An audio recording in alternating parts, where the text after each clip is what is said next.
অক্টোবৰ মাহত জন্মগ্ৰহণ কৰা ব্যক্তিসকলৰ স্বভাৱ কেনেধৰণৰ হয় বাৰু? আপুনি জানেনে? শুনক। অক্টোবৰ মাহত জন্ম হোৱা ব্যক্তিসকলে কেতিয়াও হাৰিব নিবিচাৰে। তেওঁলোকে সদায় জিকিব অৰ্থাৎ জয় হ'ব বিচাৰে। তেওঁলোক জীৱনত বিচৰা ধৰণে কৰিহে এৰে আৰু জীৱনত জিকিয়ে এৰে।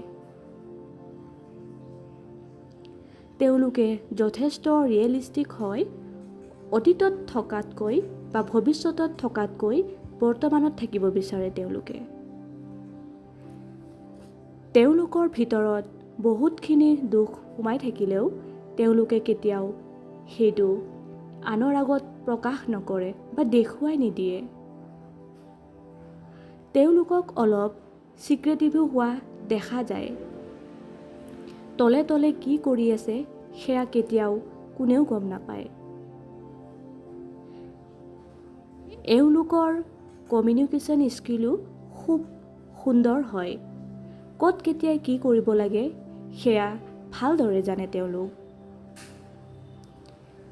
এওঁলোকে কেতিয়াবা কেইবাটাও কাম একেলগে হাতত লয় আৰু ইটো কৰিবলৈ যাওঁতে বা সিটো কৰিবলৈ যাওঁতেও অৰ্থাৎ দুখন নাৱত দুটা ভৰি দি শেষত এটাও কাম নোহোৱা হয়গে।